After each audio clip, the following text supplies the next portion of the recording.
LED lighting for motorcycles has evolved tremendously, and a good example of that is the DENALI 2.0 lineup. Now what's new? All new LEDs that are more powerful yet more efficient, improved optics, and increased lens options. Now not only that, but we've gone through and completely changed the wiring harness to make it easier to install, cleaner, and more reliable. How much easier? Well, we're going to show you. We'll walk you through an installation of the DR1 and a DM on this KTM, and you'll see what we're talking about. Before we get into the actual installation, let's take a look at what's included in a DENALI light kit. Now we sell these as pods individually or light kits. If you're starting from scratch installing on a bike that has no other lighting system on it, you want the kit. The kit includes 2 pods. In this case it's a DR1. This happens to have a 10-watt Cree LED and optics that really focus the light far away from the bike. Also comes with complete waterproof harness. There's some real nice improvements for this year. First of all, the switch, completely waterproof and potted on the back. It also has enough surface area here you could stick it to someplace on the bike, or you can use one of these mounts. That happened to be for a 7/8 inch bar, and there's for your 1-inch bar. All of the DENALI lights come with 2 sets of optics. Standard is the Spot Optic, which is a clear lens. You can also install the Flood Optic. Now this is what's called a true hybrid because it's a little bit of a spot and a little bit of a flood, kind of the best of both worlds for a single lamp setup. The other cool thing about it is we've figured out that you can position one of these with the spot and one with the flood, so the 2 together actually give you a couple of different looks on the bike. You've got a long distance beam and you've got a wide beam that work really well together. So all of this was really designed to improve the quality of the installation, to make it go faster and to make it much more reliable. The cool thing about the DENALI 2.0s is they come with a pair of lenses right in the box. What's already installed on this DM is the clear spotlight. Now what's also in there though is an E-marked floodlight. Now we're going to exchange these so that you can see the difference. Now obviously the flutes in there are going to spread out the light, make it a little bit more horizontal. The spot is obviously for optimizing distance. This is all very easily done. We'll remove the 3 screws on the back, pull the bezel off, and while we're doing that we're actually going to upgrade to the optional amber lenses. Now this comes in the same configuration. You have the spot clear and then you have the fluted, which is a flood.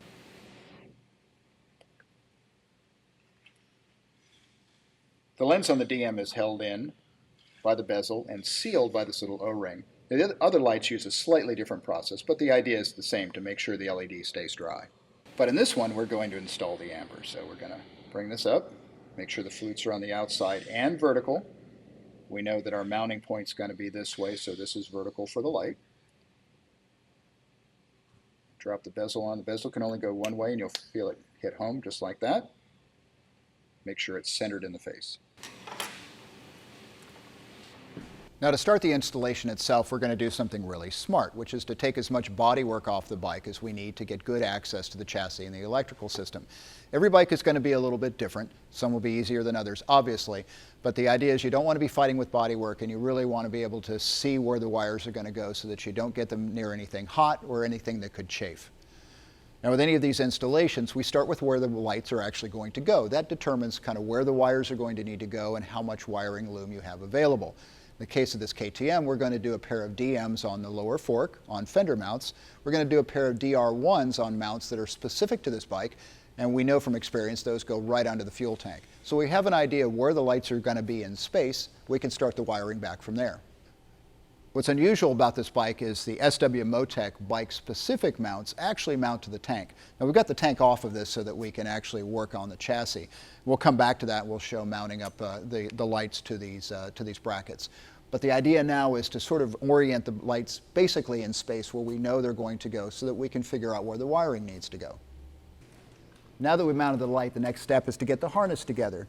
Now we're constrained in a couple of places by this. One, where the lights are going to be mounted, and 2, where the battery is in the bike. And the main wiring harness is what connects those 2. So we'll follow this up. Gives us an idea basically where on the bike this wants to go. So we've got this in place, going to connect it in, and that tells us that we can get the harness down here on the inside of the frame. That gives us enough lead on the back end to get to the battery, and we know we've got a little bit of location back here where we can hide some of the rest of the wiring. So again, every bike is going to be a little bit different. You might have to be a little bit creative about it. And in particularly large bikes where the battery is on one end and the lights are on the other, don't worry about it. We have extension cords for these that allow you to add 4 feet to it. No problem at all. Should handle most installations. Now that we figured out where the connector is going to come up from the lights themselves, and we've laid down the part of the harness that connects to the lights, we're going to do one more thing while we're up here, and that's the switch harness. Now this comes back from the same connector pack at the back of the harness, and it connects to the switch, which we partly run up to the steering head. Now, basically going to connect these two together. That's going to put the switch in line. Now what about these guys? We're going to run this white wire up into the headlight shell to grab 12 volts switched power. That's going to tell the lights to turn on and off with the key. What about this little guy? Well, if we upgrade to the dual intensity controller, we're going to connect this with the supplied wire.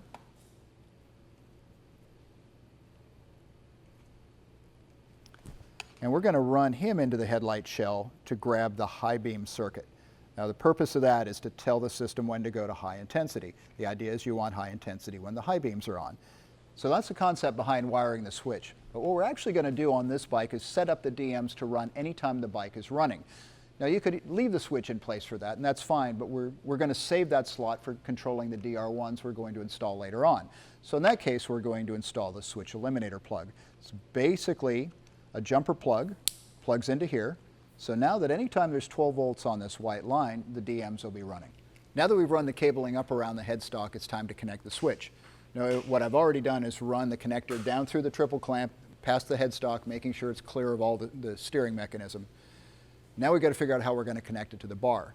The standard thing in every kit comes with the switch, a little piece of sticky tape. So if you have a flat surface or any fairing, you could actually stick it directly to that. It's not a bad solution. We also provide a couple of these hasps. This is a really clever design. This is the 1-inch, and this is our 7/8. Basically, these are designed for the handlebar to go through here, the 2 screws to go on like that, and it'll clamp directly to the handlebar. No extra muss or fuss. Now, I don't quite have enough room because I got a lot of junk on this handlebar, so what I've decided to do is go for this optional plate. This plate will actually connect directly to the screw that holds the mirror and clutch housing on. And so bolt just like this, a couple of screws, and we're good to go. So on this KTM, we're actually installing 2 sets of lights. We're going to show you how the primary harness for the DMs is going to go together. When we do the DR1s, that essentially we're going to replicate what we're doing here. Of course, the trick is to find room for 2 sets of wires, but fortunately, there's plenty of room to do it. Now that we've got everything connected up front, we're going to come back and tidy it up later, but we're going to find room for the rest of the harness down here. So we found a little spot right between the subframe and the shock. We can allow this harness to come on down. Basically, it'll allow us to put the controller back here. I'll get to that in a second. The important thing is to make sure that the remaining wires back to the battery will reach, and those look pretty good. So now we have this connector that's open. What are we going to do with that? You're going to connect one of 2 things to it.